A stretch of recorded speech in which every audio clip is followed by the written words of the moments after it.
Alhamdulillahirabbil alamin wassalatu wassalamu ala rasulillah wa ala alihi washabbihi ajma'in. Rabbi shrah li sadri wa yassir li amri wahlul 'uqdatam min lisani qawli. Qala Allah ta'ala fi kitabil aziz wa la taqfu ma laysa laka bihi 'ilm. Innas sam'a wal basara wal fu'ad kullu ulaika kana mas'ula. Surah Al-Azim.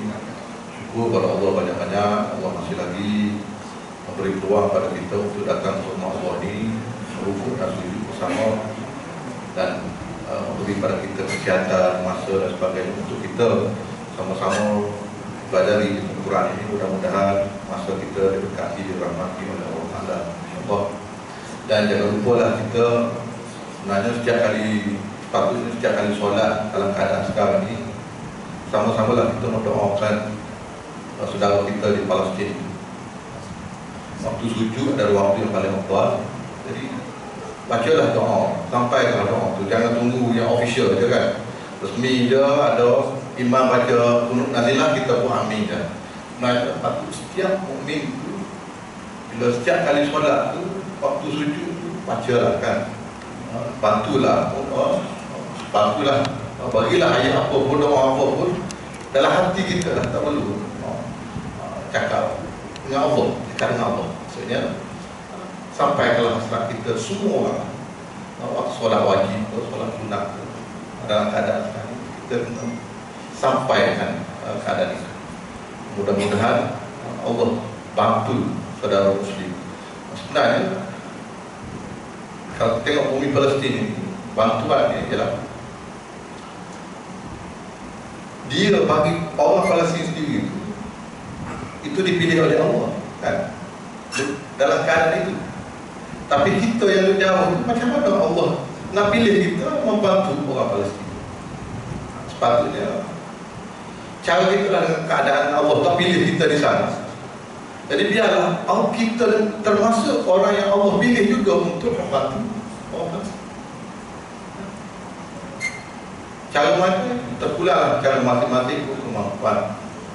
Tapi kalau tengoklah kan, kalau orang pergi umrah setiap kali itu, lebih baik dia sedekah pada 7,000, 10,000 masuk tahun Palestin. Itu jauh lebih afdal daripada duduk bolak-balik ke buat umrah. Pasal itu lebih diperlukan. Dia panggil aulawiyah, keutamaan kepada kita, masyarakat muslim di sana.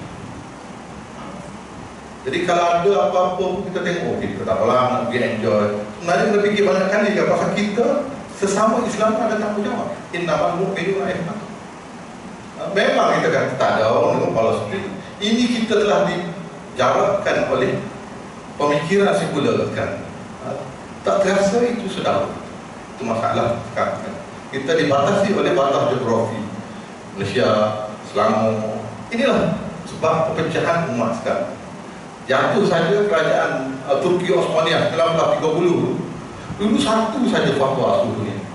Dulu 1930-an satu je fatwa. Keluar Al-Azhar, Syekh Al-Azhar keluar fatwa, bawa ke Mekah, seluruh dunia sama. Tapi bila pecah, dipecah belah kan oleh British, penjajahan, fatwa mulai berpecah. Dengan setiap negara ada fatwa masing-masing, dan di Malaysia macam-macam fatwa kan. Akhirnya habis masyarakat kita ni kelang kabut. Bak kahwin ni pun dah kabut. Lalu bergaduh sah. Ini satu yang buang masa sebenarnya. Buang masa. Ini nikah tak sah. Lafaz tu buang masa kan. Kita jangan terperangkap dengan benda macam tu. Kalau kita rujuk Quran, satu je ayat kan. Allah dalam bab amanat satu. Dah kira lah buat beli, buat apa, kontrak nikah beli satu. Buat apa je lah. Taklah kamu tunaikan kontrak. Cara tunai kontrak terpulang. Di sinilah tafsiran oleh hadis dan kemudian tafsir oleh para ulama. Jadi mazhab Syafi'i ini orang ulama tu akhirnya kalau nak bahas tentang sah tak sah, cara ni memang tak akan selesai sampai kiamat.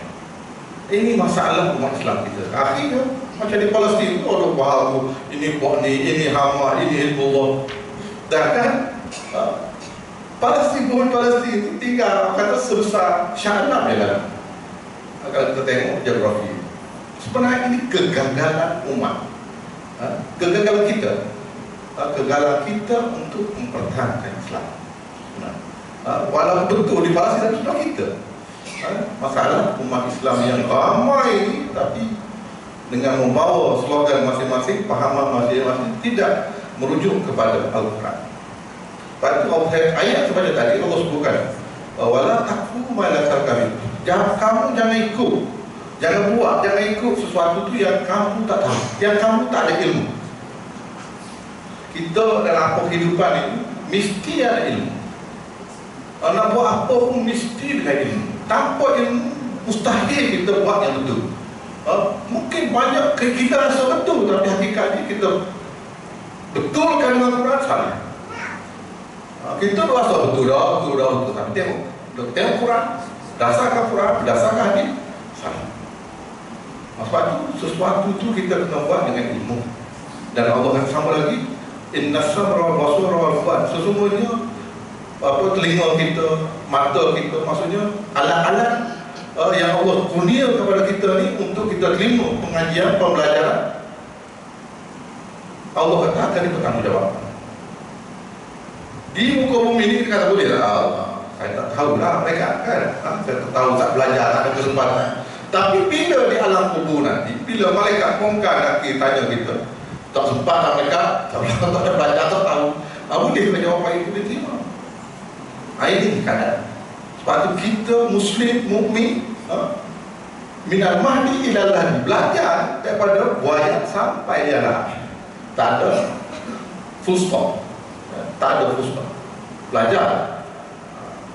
Dan Allah sebut lagi, semuanya semua alat pelengkap akan dipersoalkan pada, akan dipertanggungjawabkan pada hari akhirat.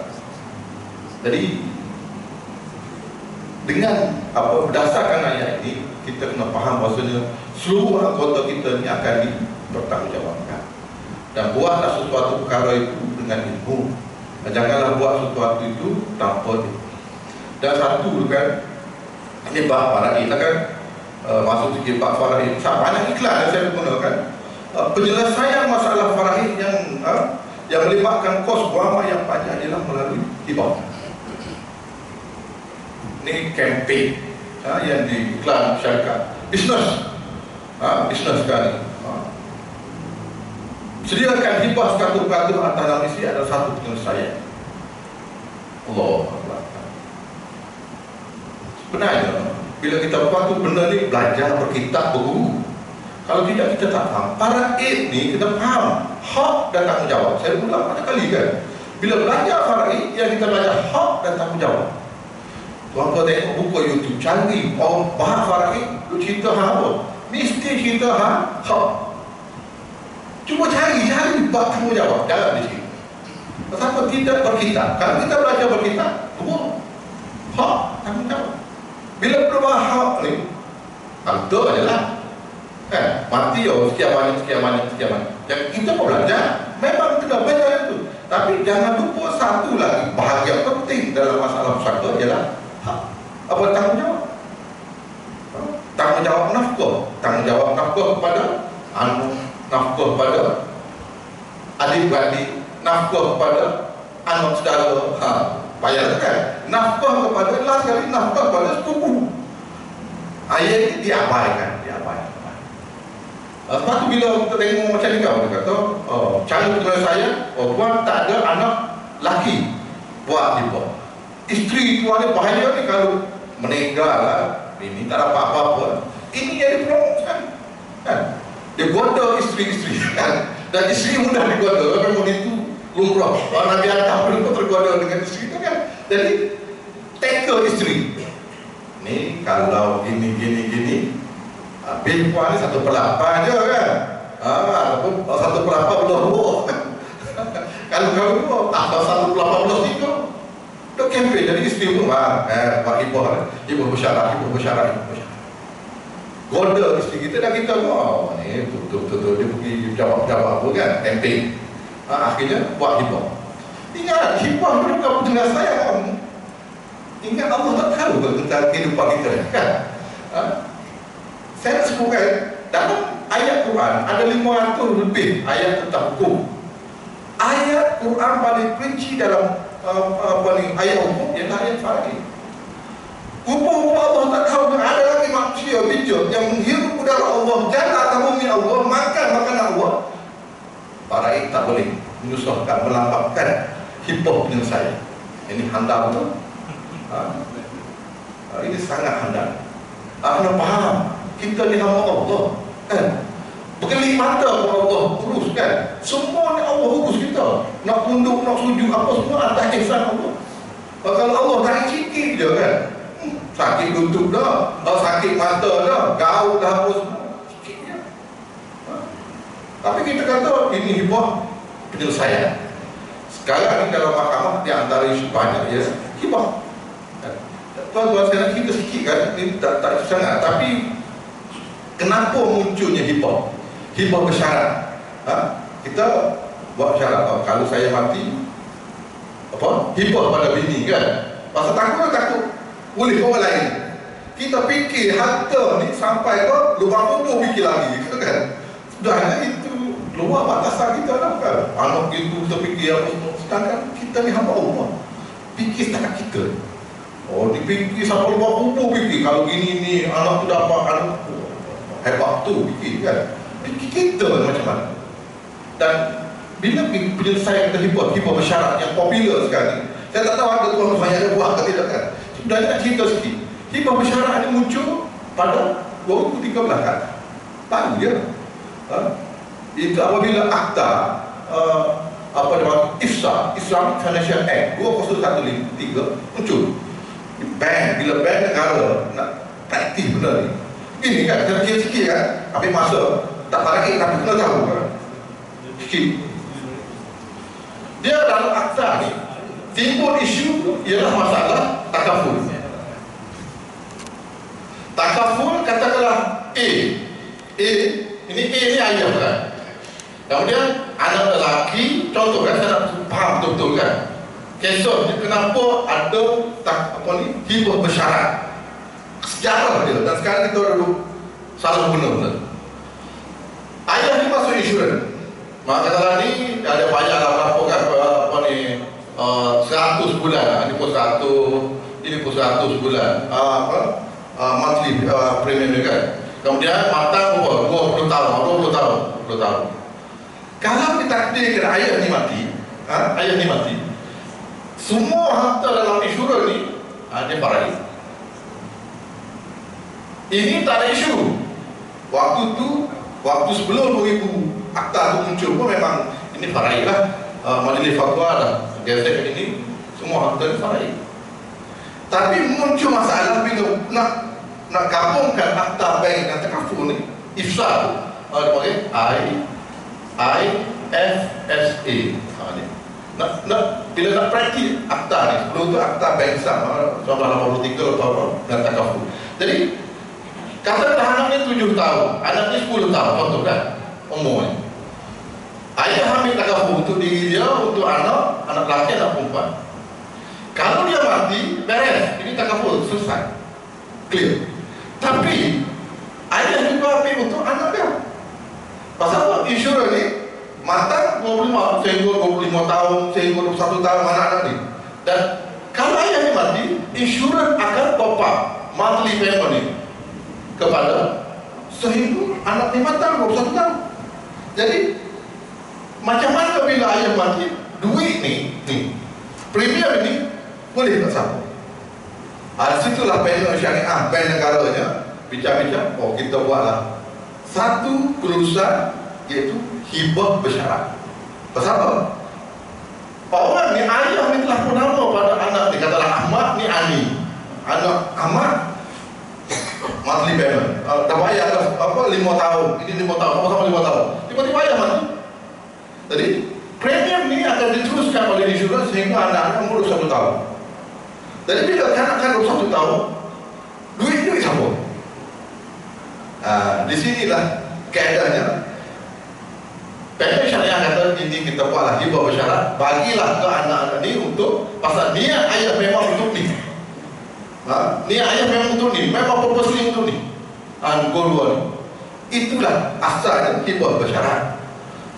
Pasal sistem insurans itu sendiri memerlukan kaedah penyelesaian. Tapi kita dalam sekarang yang berlaku sekarang hibah bersyarat, bagi kat bini tak ada kaitan pun tentang insurans ni. Tiba-tiba rumah ni buat hibah bersyarat, kereta buat hibah bersyarat, wang tunai buat hibah bersyarat. Kalau itu jalan penyelesaian. Dan kalau kita faham hibah bersyarat, majoriti jumhur ulama mengatakan hibah itu tak sah. Hibah bersyarat, saya serahkan harta ni, rumah ni, kereta ni pada isteri kalau saya mati. Kalau mati ni, itu ayat wasiat. Wasiat tak boleh kepada bini, pada anak. Ini jumhur ulama. Lepas tu kalau belajar fiqh muamalah ni, hibah bersyarat ni memang cuma adalah sedikit-sedikit yang terpengaruh ni. Tapi pen negara kata ini kami buat untuk takaful saja. Tapi akhirnya inilah berlaku kerana sebenarnya saya rasa lah punca kejahilan itu sebenarnya masalah yang berlaku sekarang. Jadi itu campaign syarikat-syarikat swasta Muslim bunuh ayat-ayat yang ayat sebenarnya ayat yang mengkritik Allah Ta'ala kan? Ayat kritik Allah Ta'ala. Dan tak tahulah akhirnya kita terperangkap ini Islami nampak kan? Islami lain jauh daripada Islam. Ayat-ayat dia memang negatif betul. Jadi kita berhati-hatilah kalau yang nak buat hibah bersyarat tu, belajar dulu lah, belajar dulu baru. Kalau tak belajar jangan. Bila kita ni kita faham para begitu je. Oh, tuan tak ada anak lelaki ya, nanti dapat orang lain. Dia tak faham tuan orang lain tu siapa. Orang lain tu adik kita. Mana adik kita orang lain tak akan putus sampai hari kiamat. Pak saudara kita bukan orang lain, pak saudara tak akan putus sampai hari kiamat. Tapi itu dibahaskan dengan bahasa orang lain. Ada kan? Anak tuan waris, sebab tu dalam faraid dia panggil ilmu waris. Kena waris. Wajib kena waris. Ilmu waris. Tapi tiba-tiba waris kita pada kita ialah anak dengan bini kita. Kan? Mana boleh anak dengan bini saja? Sampai ke sepupu, belah bapa, sebapa 12 kumpulan waris. Berarti kalau kita tutup mata, ramai waris kita yang tolong kita. Tolong macam tahu menguasai pusaka dan sebagainya. Tapi kita kan kecilkan waris kita pasal konon-kononnya harta kita hanya untuk anak kita. Sekarang kita tahu sampai ke lubang kubur pun kita tahu harta itu anak. Dan kan kalau Allah takdirkan kita tak ada anak, dapat adik kita. Adik kita itu siapa? Kalau kita Allah takdirkan ada anak mati dulu, dapat adik-adik kita, dapat kabar saudara kita, dapat kabar sepupu kita.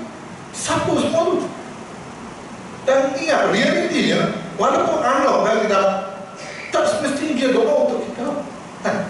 Patut Allah Subhanahu wa taala bab faraid ini, aba'ukum wa abna'ukum la tadruna ayyuhum aqrabu lakum naf'a.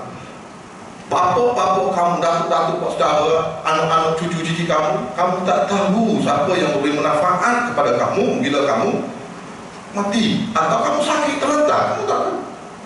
Apabila kita terlantar, siapa yang akan? Mungkin kawan kita, mungkin jiran kita, mungkin adik-adik kita, mungkin anak kita. Logiknya mungkin ada, tapi betul-betul Tuhan. Itu sakit, mati. Sedihlah seminggu. Kemudian sampai kalau yang sampai rojak ini ialah sepupu kita. Lepas tu kita kena ramaikan bunga waris kerabat ni kan. Mudah-mudahan bila kita faham dah tu, oh mati pun setiasa anak-anak kita, waris kita mendoakan untuk kita. Aman lah maksudnya, tenanglah kita di sana. Boleh makan sebuah sepi kan, nak KFC boleh nak puasa, siap pun dia dua dah doa. Ini kita mengharapkan anak kita, patutnya Allah program semua waris. Ini kita fahamkan. Sebab tu kita faraid ini kenali sebagai ilmu waris. Ilmu waris. Cuma kita faraid harta dan tanggungjawab. Okey, kita sambung pengajian kita ni kan muka surat 7 kan. Susunan keutamaan harta si mati. Muka surat 7 kan, susunan keutamaan harta si mati. Yang pertama, perbelanjaan pengurusan jenazah. Pengurusan jenazah melibatkan beberapa perkara termasuk urusan memandikan, mengkafankan, Ini yang wajib, yang boleh ambil daripada harta si mati. Okay? Memandikan, mengkafarkan, menyembahyangkan, pengangkutan dan pembiayaan si mati. Dan semua ini memerlukan kos. Ini adalah kos perbelanjaan pertama yang boleh diambil daripada harta si mati sekira dapat dicairkan atau dituntut dari harta si mati. Jika tidak dapat ditunaikan dengan cepat, namun sekiranya si mati menyertai khairat kematian seperti di masjid surau, maka hendaklah berurusan dengan pihak bertanggungjawab untuk melaksanakan tanggungjawab tersebut. Terdapat juga skim khairat kematian yang disediakan oleh institusi kewangan, koperasi, takaful, yang namun proses tuntutan sukar untuk dilaksanakan dalam keadaan segera. Perlu melalui proses tuntutan. Banyak sekarang kan, koperasi buat khairat kematian, government pada JPA khairat kematian, CSP ada, ESP, ada semua khairat kematian. Tapi nak tuntut pemangku berbulan kan, mayat kat bumi. Jadi macam mana kira? Ambil daripada harta semua dulu. Cash tu apa? Sebab kita yang hidup ni kena prepare untuk mati. Caranya apa? Simpan dalam malam bank untuk kita mati tu, parking Seksyen 21 1400 ni atap masuk khairat kematian. Itu keadaan kan. Kita sekarang ada sistem khairat kematian. Cuma ada orang bertanya saya masalah khairat kematian. Sebenarnya ini pun satu hal ilmu juga kan. Kena berhati-hati dengan khairat kematian ini. Pasal khairat kematian ini bila kita sebut wang khairat, sama seperti itu campaign amal Palestin kan, yang bila keluar sebenarnya kami dah lama tahu benda ni. Tapi bila orang ekspor pada ramai itu jadi musibah kan. Kutip 100, ambil 30. Dalam angkat tak sebut. Ini masalah kan. Kita pasal dari segi perundangan tu, dia boleh sampai 30%, okey lah. Tapi ingat benda tu dalam dari segi hukum syarak tak semestinya itu perundangan konvensional. Yang Islam, kalau kita guna kaedah Islam, kena ikut kaedah Islam.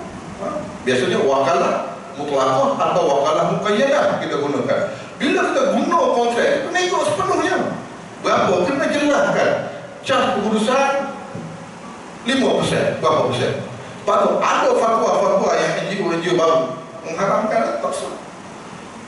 Tapi kita tak ada kemampuan untuk buat. Kalau kita sendiri kena ada juga NGO ni. Cuma cara NGO itu diuruskan. Jadi ada tiba sampai untuk pengurusan sampai 30 juta dan pagi itu ni bukan fitnah kan? Jadi sama juga dengan khairat kematian. Banyak juga yang menimbulkan fatwa. Khairat kematian ni sebenarnya untuk apa? Dia direct kan? Bumi, maya, itu kos dia. Selain daripada itu tak. Jadi bila digunakan khairat kematian untuk benda lain, itu dah menyalahi wakalah yang diamanahkan. Ada masalah kan? Batu-batu khairat kematian. Kalau kami di UiTM, kita kutip per kematian RM2. Kos benar. Kos benar. RM2 tapi dah ramai setengah dapat dalam 30,000 walaupun RM2. Tapi untuk orang tu saja. Untuk si mati, kalau si mati dah kan, untuk berbelanja. Itu khairat kematian. Tapi sekarang ni kadang-kadang kita bagi ke institusi atau masjid surau yang uruskan, dan bila masuk tu guna benda untuk bukan khairat kematian. Yang kematian adalah 20, tahun 30. Di sini kena berhati-hati. Sebab itu wang itu tak lupa bila orang berbuat ni saya untuk khairat kematian saya, tahu kan? RM60, 100, 50, berapa tak kira berapa mau terpulang daripada pengurusan masing-masing. Tapi wang itu bukan wang dia. Berarti untuk amanah pengurusan kematian. Kita tak boleh guna wang ini untuk benda lain. Ini masalah. Sama juga yang wakaf air di Kamboja apa semua, banyak berlaku. Wakaf air pun dia wakaf, tapi ada dia ambil persentage yang tinggi. Sebenarnya bisnes. Iklan apa sebenarnya Hampir 30% ambil, 70% saja yang sampai. Dalam kontrak, dalam akad tidak disebut. Nah, kalau kita nak buat, kita kena sebut. Nyatakan ini usaha berapa dan ditandatangani oleh setiap pemberi wakaf. Saya wakafkan RM100. RM100 kita wakaf RM100. Tapi sekarang dia silent nanti wakaf RM100, tapi pengusaha RM70. Yang wakaf ni hanya RM70. Ini tak betul. Ini akad tak betul. Ini kena betul lah kan. Kalau dalam masalah masyarakat kita ni dapat apa-apa guna dengan ilmu kan. Kalau tidak kita rasa betul tu, ini bagus ni kan, wakaf dan sebagainya. Tapi akhirnya salah guna. Bila dia berarti ikut syariah, audit syariah bukan konvensional. Audit konvensional tu tapi kalau syariah dia tak patuh pada kaedah syariah. Pasal melanggar syarat wakaf, melanggar syarat akad. Jadi kalau kita nak ambil, nyatakan berapa persen. Sebenarnya kalau ada majlis, kalau fatwa kebangsaan di peringkat global kan, international, pengurusan dia tak boleh lebih 1%. Dalam sistem model sekarang di kalangan intelektual Muslim. Sebab itu kalau wang PT-PTN kan, bila kita laksanakan itu, charge pengurusan 1%. Dan 1% tak boleh masuk dalam profit PT-PTN. Keluar ekonomi. Itu keadaan. Tapi sekarang kau 1% kan, itu tak tahu lah. Bercerita lah pada hari akhirat kan. Kena berhati-hati benda ni. Duit ni amanah. Kita rasa kita buat, kita ambil secara senyap. Orang niat ni, kita buat lain. Tak boleh. Bila wakaf, dia ada wakaf. Wakaf am, wakaf khas. Macam mereka ni kan, apa ni, yang mutlak ataupun yang terikat dengan yang umum. Sedekah saja, kau tak tahu mesti. Beres. Tapi sedekah untuk pembinaan masjid, itu dah jadi wakaf. Dan bila wakaf, pengurusan tu kena perhatian dia. Tak elok ni dalam tak boleh. Dia kena lumpuh betul-betul benda rosak daripada besar. Itu wakaf yang orang harapkan sampai hari kiamat. Sebab tu ulama-ulama tu sangat berhati-hati kan. Kalau kata dia runtuhkan tiang wakaf, dia berkata dia ambil balik, dia buat apa-apa dalam bangunan. Pasal nak pastikan pahala wakaf itu kekal. Sekarang ni orang tak main kerendah, nak tak elok, dah tukar. Sedangkan masa di rumah wakaf. Itu pun satu hal juga kan, kena perhatian. Okey. Jadi perbelanjaan pengurusan ini kan untuk memandikan, mengkafarkan sembahyang pengangkutan. Yang lain bukan. Nak buat apa, makan ke, nak bagi baju ke apa, itu lain. Tapi yang hakikatnya sebenarnya untuk dia yang saja. Jadi kalau katalah si mati itu tak masuk khairat kematian, tak masuk apa, jadi kita boleh ambil duit dia itu hanya dengan untuk 4 perkara. Tak boleh benda lain. Okey. Dan keutamaan dalam faraid dia, dalam masalah kematian ialah ambil daripada wang si mati itu sendiri. Tak payah wang anak dia, wang bapak dia, tak payah. Kalau si mati itu dah matang, dah dewasa, keutamaannya ambil wang si mati. Kenapa? Untuk mengelak daripada berlaku pertengkaran, perselisihan di kalangan ahli waris. Bagilah lebih sikit, bapa duduk rumah aku, makan minum aku bagi, kubumi apa bagi, tahlil aku buat. Tiba-tiba bila bagi farid sama, mana boleh? Ini tak boleh. Ini tak boleh. Ini yang dielakkan. Apa ulama awal lagi mengelakkan benda ni. Kalau nak jaga bapak jaga, jangan mungkin. Nak bagi harta, nak bawa kubumi boleh, jangan mungkin. Boleh. Tak apalah, aku bagi semua apa, jangan mungkin. Bila barang itu, ini kejujuran. Kejujuran. Okey, itu yang pertama. Yang kedua, hak hutang piutang Allah, dainullah. Hutang adalah tanggungjawab yang perlu diselesaikan walaupun penghutang telah mati. Oleh itu, ahli waris perlulah mengenal pasti hutang-hutang si mati dan perlu menyelesaikan hutang-hutang tersebut menggunakan harta pusaka yang ditinggalkan oleh si mati. Hutang dengan Allah adalah melibatkan hukum Islam seperti zakat. Ini pun satu hal kan, kita kena berhati-hati lah dengan zakat ni. Sebenarnya zakat pun kena belajar, ilmu pengiraan zakat kena belajar. Dia bukan automatik, bukan, tak. Belajarlah betul-betul. Pasal kalau kita tak belajar, kita tak tahu sebenarnya kita kena atau tidak. Rasa kan? Saya rasa tak kena zakat. Mana boleh rasa? Saya rasa semayang ni sunat ke, semayang ni tak boleh rasa. Kena ilmu. Dan calculation mesti tepat. 300 ini 50 sen. Betul. Bukan yang tak apa. Tahu. Kalau kita nak bagi ekstra, sedekah, zakat, actual. Baca solat 4 rakaat. Tak apalah, sedekah 5 rakaat. Boleh. Puasa sampai maghrib, ekstra sampai isyak. Hantar. Tak boleh. Sama dengan zakat ni kena belajar.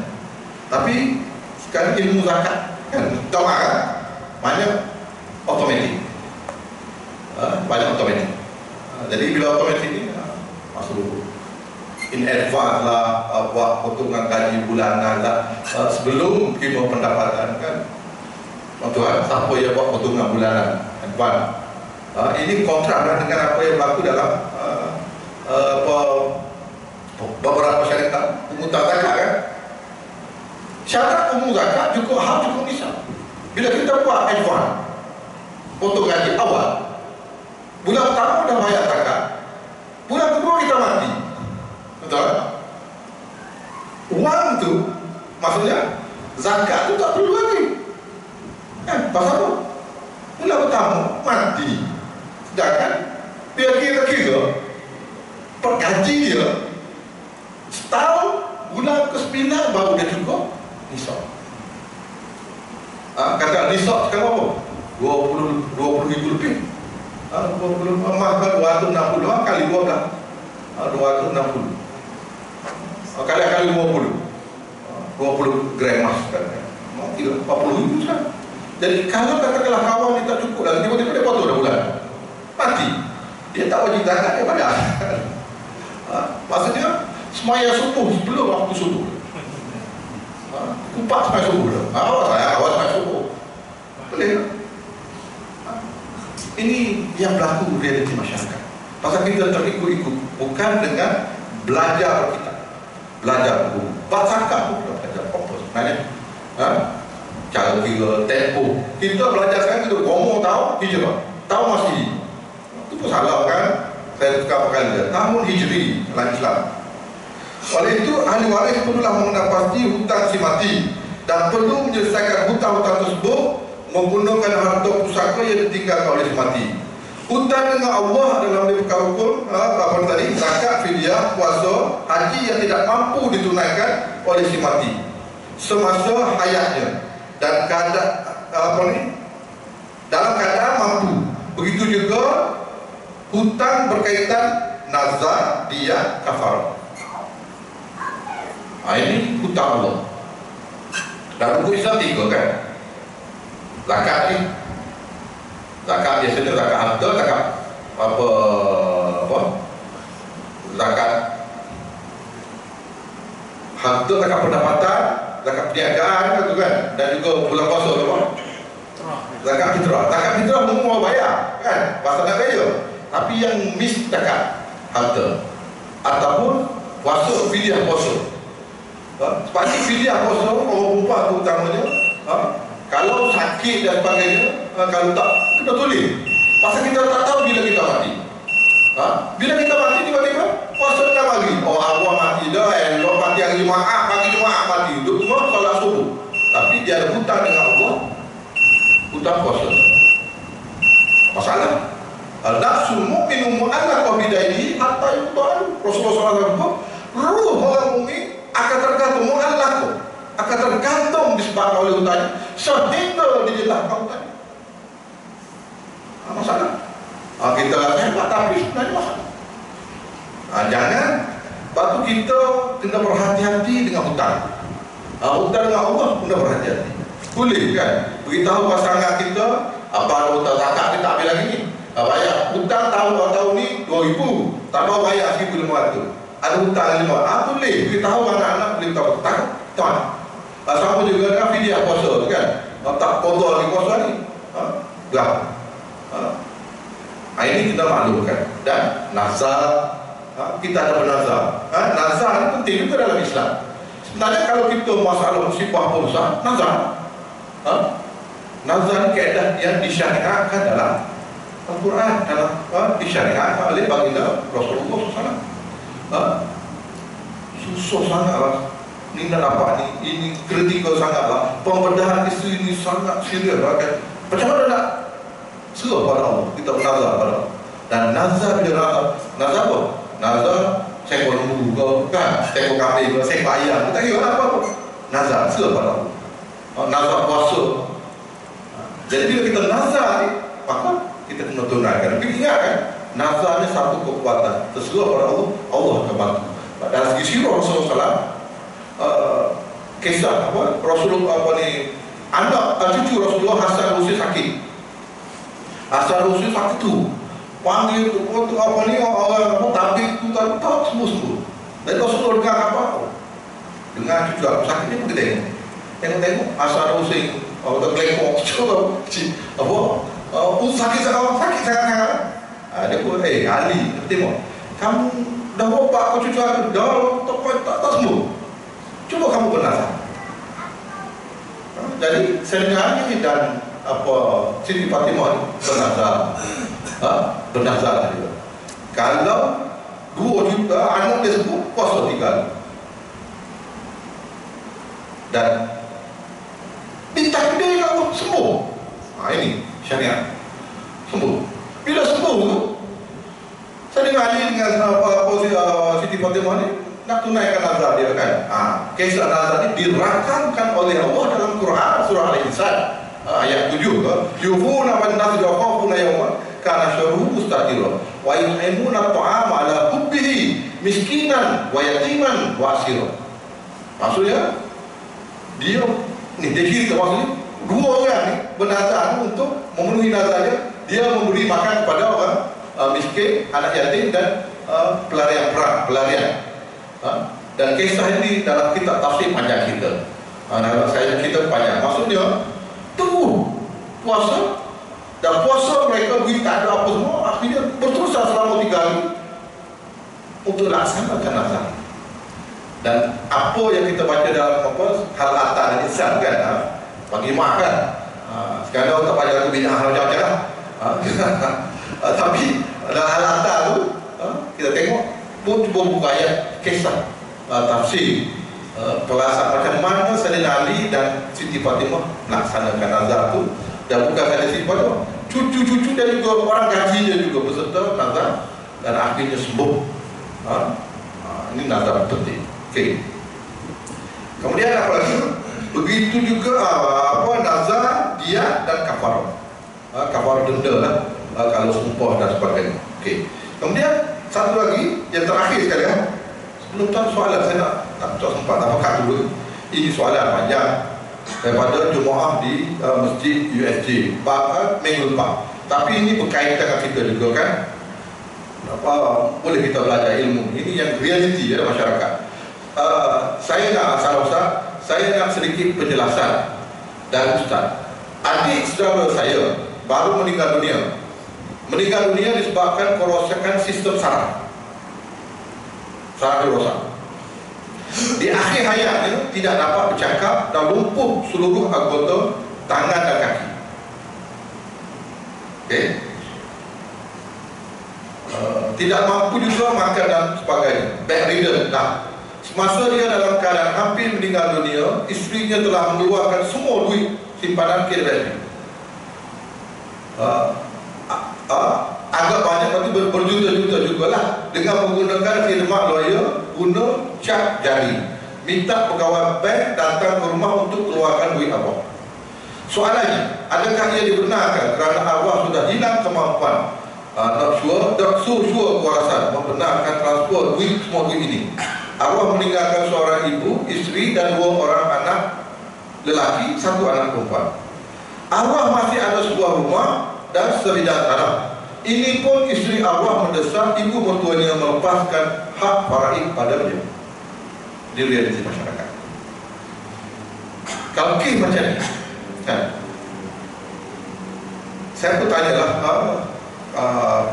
orang yang bidang kedokteran, bila sakit saraf ni dia boleh otak berfungsi dah, fungsi, kan? Fizikal je dia tak boleh bergerak, kan? Tak boleh apa, tapi rasional ada. Bila akal dia masih berfungsi, maksudnya dia ada hukum taklif lagi, dia wajib kata dia untuk apa, solat, kan? Cuma cara solat tak boleh apa, untuk orang tu bantu, dia boleh guna mata lah, balik klik-klik mata dia dengan isyarat sah. Jadi bila keluarkan duit dan mereka masih lagi berpasangan, suami isteri itu, kalau saya pada paham saya ni, jawapannya dia lah boleh. Dan memang dia nak guna duit, tak kira lah berapa-berapa, dah keluar, takkan nak pergi, memang mustahil nak pergi ke KDMSP itu untuk keluar duit, mustahil, kan? Mana ada apa-apa, jadi kena datang. Jadi kalau ditanya, kalau selama mana akal dia masih sempurna, bahkan kalau katalah suami tak sempurna pun, masih lagi di bawah pengurusan isteri, pasal isteri yang menjaga keseluruhan itu. Masih lagi ada kata budi bicara isteri, nak urus, nak bagi makan, nak beli pampol apa, masih lagi boleh lagi. Tapi bila suami dah meninggal, full stop, meninggal saja, semua harta itu dah jadi harta bersama. Di sinilah masalah. Bila meninggal masih lagi dulu, yang itu salah. Kita dah belajar pada bulan lepas, sebaik saja meninggal, semua harta kena faraid. Kita nak guna duit untuk apa? Boleh guna duit kita.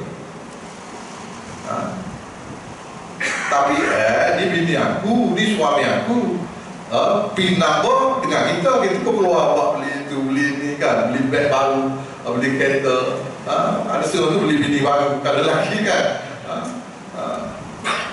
salah guna.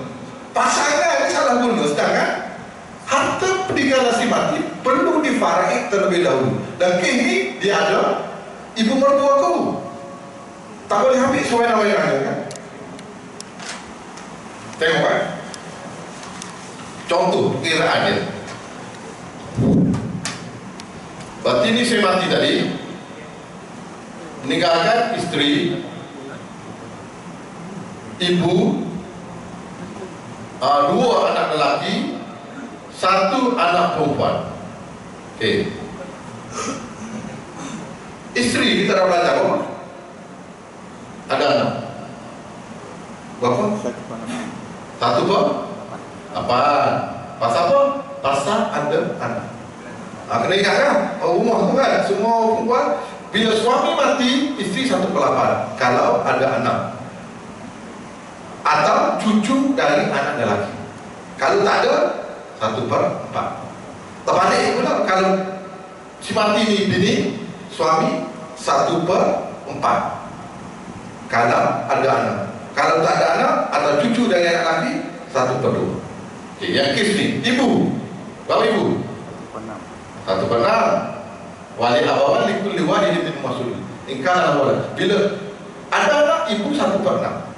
Tak ada anak, ibu 1/3. Okey, kita sebagai ibu dapat 1/6 kalau anak kita yang mati itu ada anak atau cucu dari anak lelaki. Okey, yang kini orang ada anak 3 orang ni, ibu 1/6 dan lebihnya asabah. Jadi bila kita nak bagi kan detail sikit per 24 ya, asal masalah 24, 3/24 ini 4/24, balance-nya ialah 17/24. Ini tak susah ni. Harta ni bagikan 3/24. Ini asal masalah. Kita akan belajar nanti. Asal masalah 3/24. Ibu mertuaku tu 40/4. Haknya. Dan tak boleh kacau kan. Sebab tu bila mati saja kan, harta alih, harta tak alih, kena bagi dulu. Cash ke? Oh, cash ada 10,000. Bagi 24, bagi hak mak tua dulu. Jangan guna apa semua, kita akan makan harta haram. Ini banyak berlaku percobaan hampir setiap kali kematian. Kita coba. Pasal apa? Kita ingat, ni suami aku mati, hak aku dah. Full stop suami dan jam. Ini kalau ibu, kalau kata orang lain, tak mungkin dapat ke pak saudara dia, mungkin dapat ke anak saudara dia, mungkin dapat ke sepupu. Lagi-lagi kita ceroboh hak orang lain. Kalau katalah ibu tak ada, kita dengan anak kita boleh tahan, kan? Ibu boleh tanggung jawab, tapi ni ada ibu mertua, tak boleh kacau. Okey, betul. Sekarang dalam faraid, bila 17 nak bagi dengan 5 tak boleh. Pasal apa? 2 anak lelaki ini mislu hazil 2 nisbah 1. Anak lelaki kita kali 2 bahagian kan, jadi 4. Anak perempuan 1 bahagian 1, jadi 5. Jadi nak 17 bagi 5 tak boleh. Nak bagi macam mana tu dia? Dalam faraid dia mesti ada bulan. Jadi macam mana nak buat? Kita kali 24 kali 5 sama 120. Harta ni keluar dalam siti faraid nanti pesawat kecil ke mahkamah tinggi syariah 120 bahagian. Okey. Lepas tu 3 kali 5 15 per 120. 4 kali 5 20 per 120. Beza lagi lebih 85. 85 bagi 5. Okey. Jadi bila bagi 5, semua bagi 5 kan? 17 kan? Jadi setiap anak ni, anak perempuan akan dapat 17 per 120. Anak lelaki, setiap anak lelaki 34 per 120. 34 per 120.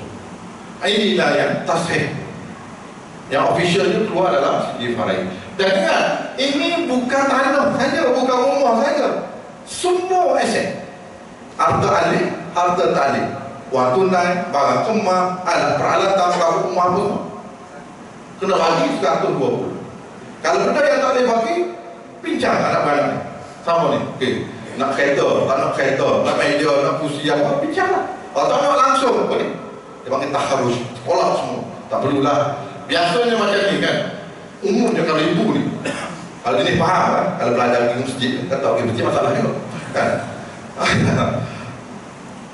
Tak apalah, bagi ke cucu-cucu semua lah, mau tak nak. Biasa kalau orang faham. Ada. Tapi ada ini kereta anak aku bahkan dengan bagi kamu mantu je. Aku banyak pada murid lah kan. Ada. Sepatu kena latihan agama tu penting lah.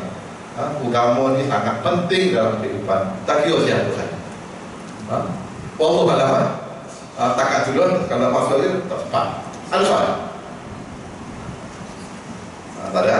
InsyaAllah sekali itu dulu apa yang kita belajar itu mudah-mudahan dengar kan, dalam masalah pusaka ni bukan hanya harta saja, dia ada hak dan tanggungjawab.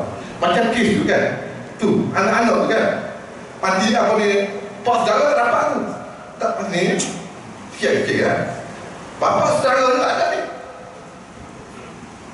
Tapi bila baru kematian ni, si matinya mati, siapa akan jadi wali? Ni kecil lagi, lelaki ni kecil. Orang 7 tahun 8 tahun tak ada bebanan nafkah. Pada waktu tu pergi ke bapak saudara. Pusaka tak dapat, beban ada. Kalau miskin, siapa wali nafkah? Bapak saudara. Ni nak sekolah, ni tak ada kan? Yang tinggalnya negatif. Bukan tinggal harta, tinggal hutang. Siapa nak bayar? Waris Allah. Adik-adik, duit dah tak dapat, beban ada. Ini kita faham, tapi sekarang orang faham bahasa saja, tak faham tentang adik ni, katakanlah saudara adik kan, adik si mati, adik lelaki lah, dia perempuan tak masuk kan, lelaki saja. Kalau adik lelaki si mati ada, dia nak beban secara hukumnya. Tapi kalau katakanlah, oh ni tak apa, saya jaga anak saya, tak ada masalah kan, ataupun anak saya sudah besar semua, dia lah pula jaga adik dia. Tapi kalau kecil, patut sekali. Nafkah, dia. Parkir tak dapat, nafkah kena takut. Ini banyak orang terlepas pandang. Wallahu a'lam, insyaAllah. Sekarang itu dulu, insyaAllah. Semoga apa kita pelajari, diberkati, dirahmati Allah Ta'ala. Wabillahi taufiq wal hidayah. Wassalamualaikum warahmatullahi wabarakatuh.